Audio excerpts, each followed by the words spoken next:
Hello बच्चों, आइए प्रश्न को पढ़ते हैं तथा समझते हैं। यहाँ हमें दो कथन दिए गए हैं। एक है कथन और दूसरा है कारण।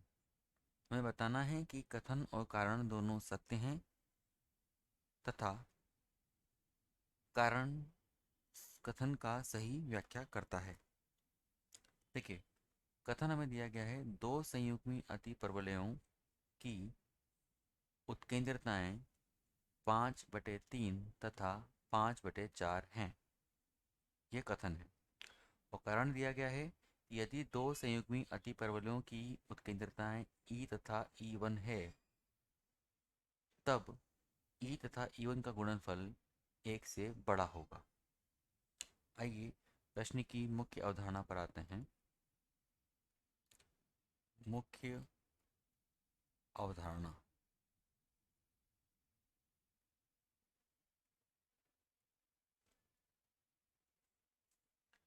मुख्य अवधारणा कहती है कि आपके पास यदि अतिपरवलय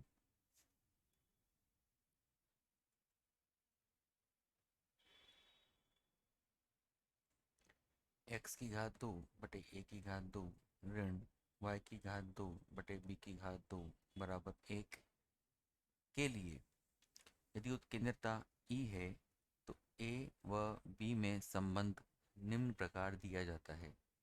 b की घात 2 बराबर a की घात 2 e की घात 2 ऋण 1 तथा इसका संयुग्मी अतिपरवलय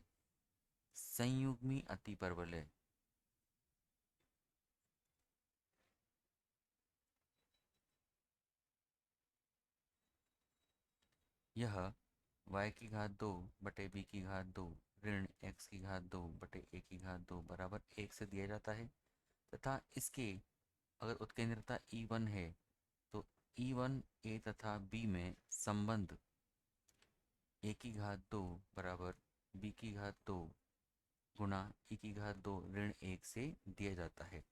हम इनका उपयोग इन दोनों कथनों को सत्य करने में करेंगे। देखिए, प्रश्न का हल। उपरोक्त संबंधों से हम e की घात 2 तथा E1 की घात 2 के मान लिख सकते हैं। देखिए, यहाँ से e की घात 2 का मान क्या होगा? a की घात 2 धन b की घात 2 बटे a की घात 2 तथा यहाँ से E1 की घात 2 का मान होगा a की घात 2 धन b की घात 2 बटे b की घात 2। इन दोनों से हम 1/e की घात 2 का मान निकाल सकते हैं, जो होगा a की घात 2 बटे a की घात 2 धन b की घात 2 तथा 1/E1 की घात 2 का मान होगा b की घात 2 बटे a की घात 2 धन b की घात 2। अब देखिए, एक और संबंध हमारे पास यहाँ पर आता है।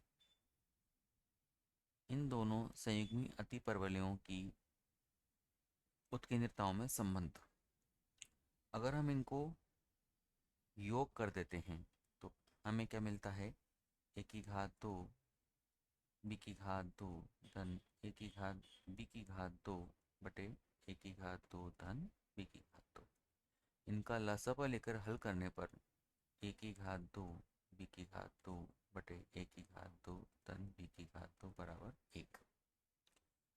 अर्थात यहाँ पर अगर इनकी उत्केंद्रताएं E तथा E1 हो तो इनमें संबंध इस समीकरण से दिया जा सकता है। अब कथनानुसार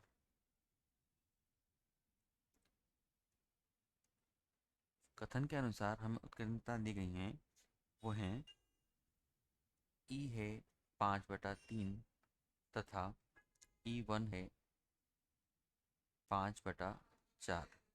हम इन दोनों मानों को समीकरण 1 में रख के देखते हैं। 1/5/3 का 2 धन 1/5/4 की घात 2। क्या मिलता है हमें? यहाँ मिलता है 9/25 धन 16/25। 25/25 अर्थात 1। इसका मतलब है ये इसके लिए सत्य है। तथा इसी प्रकार यदि हम e तथा e1 का गुणनफल प्राप्त करते हैं, गुणनफल हमें क्या मिलेगा? a की घात 2 धन b की घात 2 बटे a की घात 2 गुणा a की घात 2 धन b की घात 2 बटे b की घात 2। हम लिख सकते हैं इसको a की घात 2 धन b की घात 2 की घात 2 बटे a की घात 2 b की घात 2। अब देखिए यहाँ से हम लिख सकते हैं इसको a की घात 2 धन b की घात 2 बटे a b की कुल घात 2, या हम लिख सकते हैं a बटे b धन b बटे a की घात 2।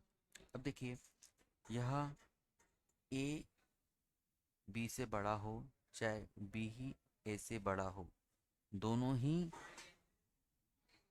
स्थितियों में आपके पास ये हमेशा 1 से बड़ा आएगा। अब आप इसको देख सकते हैं यहाँ पर कि यदि हम e तथा e1 जो दी गई हैं हमें 5/3 गुना 5/4 25/12 जो कि 1 से क्या है? बड़ा है। अब देखिए यहाँ पर हमें यह दिया गया है कि e तथा e1 जो है वो 1 से बड़ा होगा, ये भी सत्य है, मगर यह हमारे कथन का सही स्पष्टीकरण नहीं है। ठीक है, उत्कीर्णताएं संयुग्मी अतिप्रबल की होंगी, ठीक है, लेकिन यह इसका स्पष्टीकरण नहीं देता है। कथन ये भी सत्य है और इसका कारण भी सत्य है, अतः हमारा उत्तर होगा ब। कथन कारण दोनों सत्य हैं, मगर कथन कारण कथन की सही व्याख्या नहीं करता। मुझे आशा है बच्चों आपको ये प्रश्न समझ में आया होगा। धन्यवाद।